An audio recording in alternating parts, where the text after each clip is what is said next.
नमस्ते। आज हम कक्षा 12 की हिंदी की श्री नरेश मेहता रचित 13वीं कविता महाप्रस्थान खंड काव्य के बाकी के पद्यांशों की विस्तृत समझ प्राप्त करेंगे।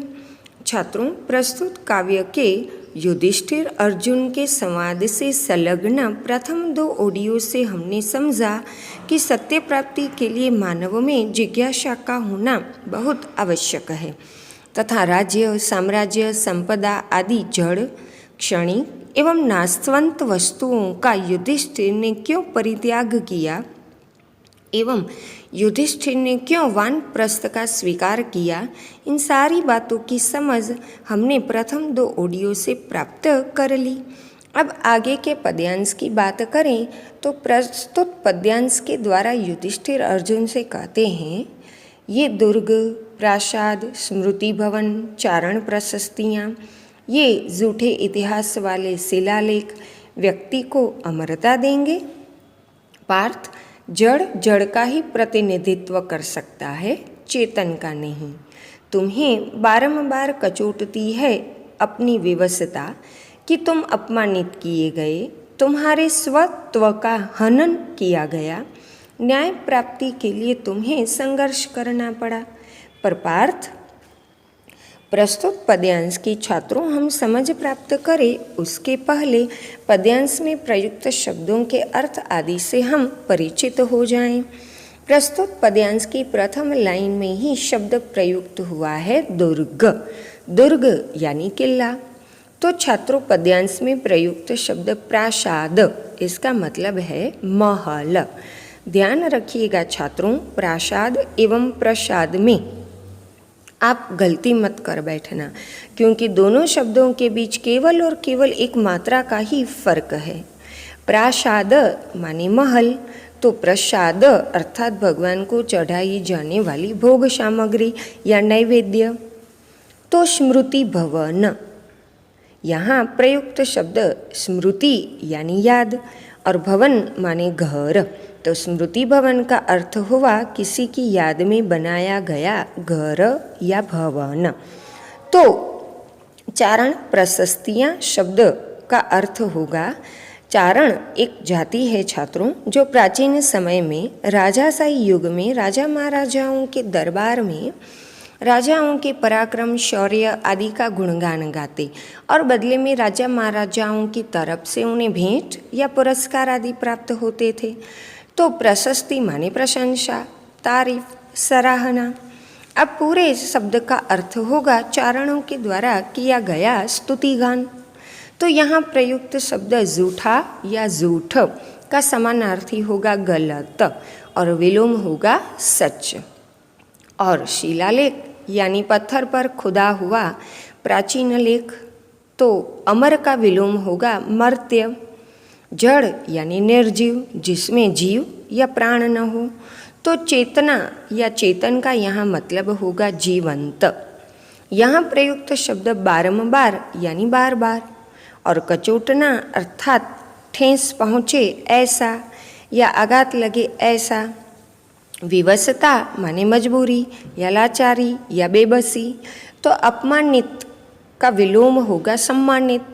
और स्वत्व अर्थात अपनापन। और हनन का मतलब है नष्ट करना, नाश करना। और संघर्ष माने लड़ना या होड़ या स्पर्धा में उतरना।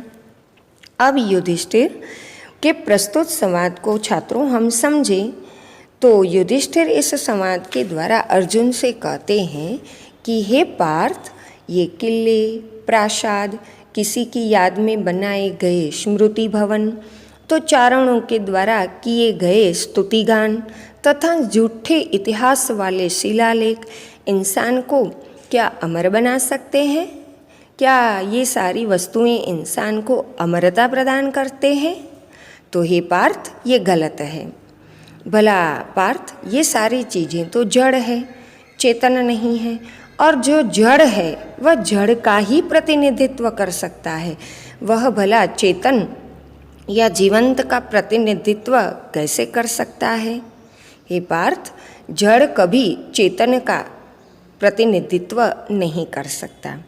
हे अर्जुन, हे पार्थ, तुम्हें बारंबार या बार बार यह सोचकर कष्ट या तुम्हें आघात पहुंचता होगा या ये बातें तुम्हें बार बार कचोटती होगी कि तुम्हें अपमान सहना पड़ा तथा तुम्हारे स्वत्व का अपनेपन पर आघात किया गया।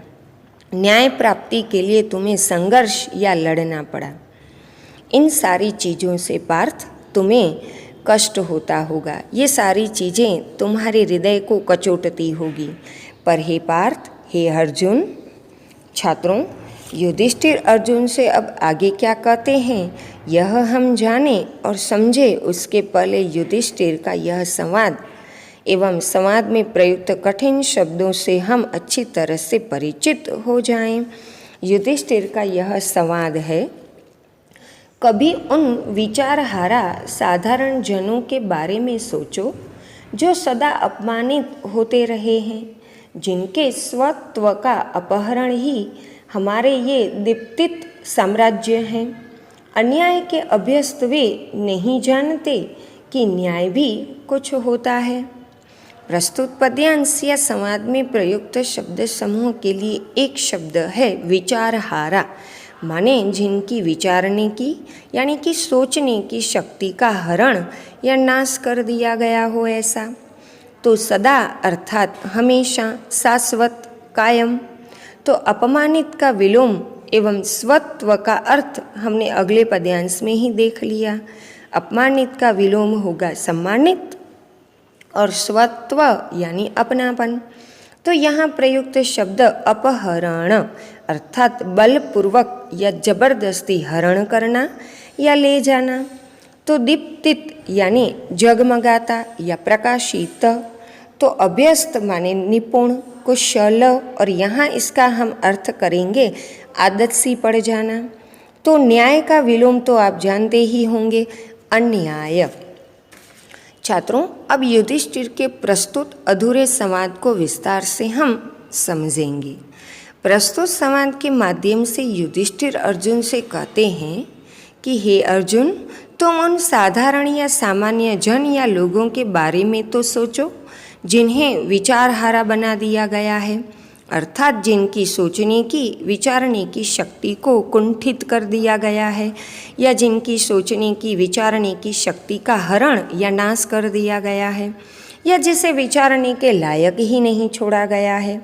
हे अर्जुन, ये ऐसे साधारण जन या लोग हैं जो बेचारे सदियों से दीर्घ काल से अपमानित होते आए हैं। उन्हें हमेशा अपमान ही सहना पड़ा है।